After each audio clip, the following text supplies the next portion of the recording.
বন্ধুরা, এখানে পেঁয়াজ রসুন আদা বাটা আছে। পেঁয়াজ দিয়ে দিলাম,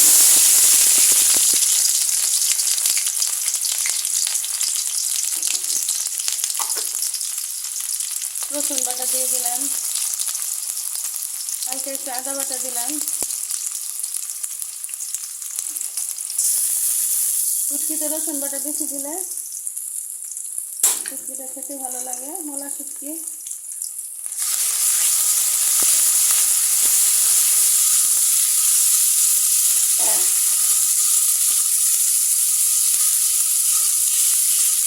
মশলাটা কষিয়ে নেই,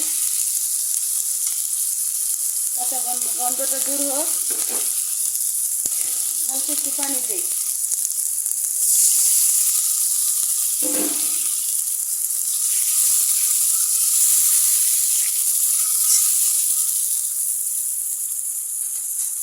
একটু কষতে থাক।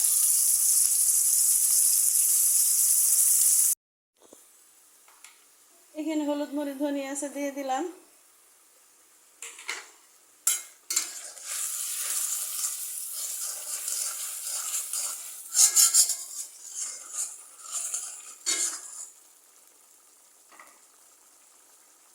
বন্ধুরা, এখানে কাঁঠালের বিচি সাথে যে লবণ আছে একসাথে দিয়ে দিলাম।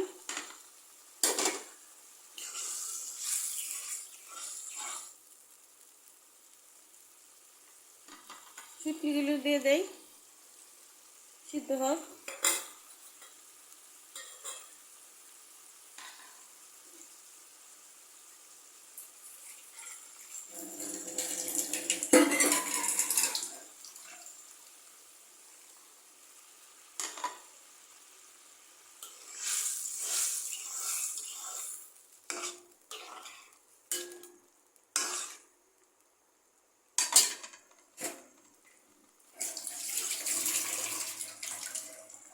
কষুক, কষার পরে সবজিগুলো দিয়ে দিব।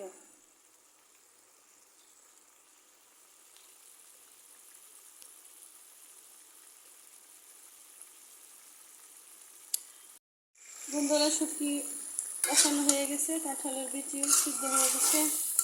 কাঁঠালের বিচিটা আগে দিলাম, কারণ বিচিটা একটু শক্ত, আগে না দিলে সিদ্ধ হবে না। এখন আমি সবজিগুলো দিয়ে দেব, চিচিঙ্গা আর কাঁকরোল। একটু ঢেকে দেই, পরে ঝোল দিব।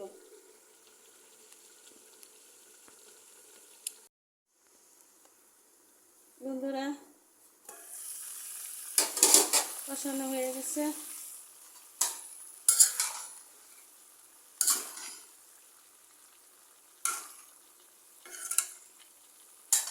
এখন একটু ঝোল দিয়ে দেব হালকা।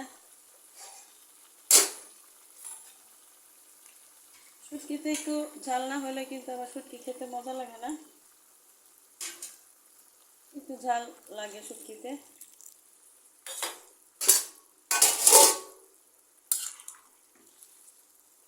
পেঁয়াজ রসুন বেশি করে দিবেন আর একটু ঝাল দিবেন, একটু মাখো মাখো রান্নাটা হবে, তাহলে শুটকিটা খেতে ভালো লাগে। ঢেকে দিই।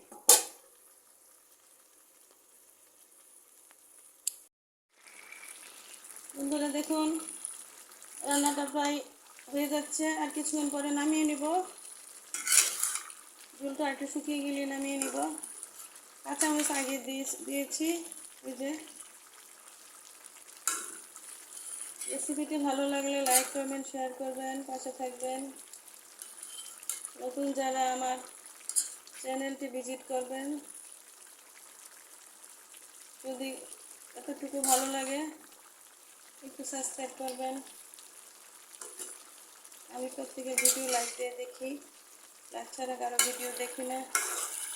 লাইক না দিয়ে আপনারা পুরো ভিডিওটি দেখবেন। রান্নাটা দেখা শুরুতে একটা লাইক দিয়ে নেবেন।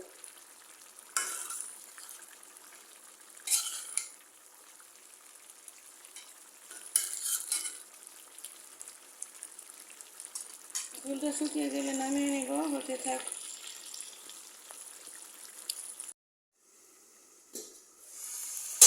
এখন বন্ধুরা, শুটকি রান্না আমার হয়ে গেছে। এভাবে আপনারা বাড়িতে ট্রাই করতে পারেন।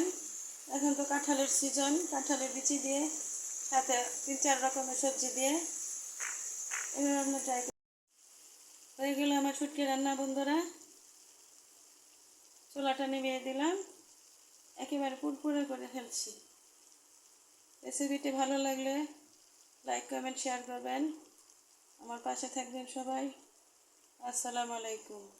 সবাই সুস্থ থাকবেন, গরমে বেশি করে পানি খাবেন।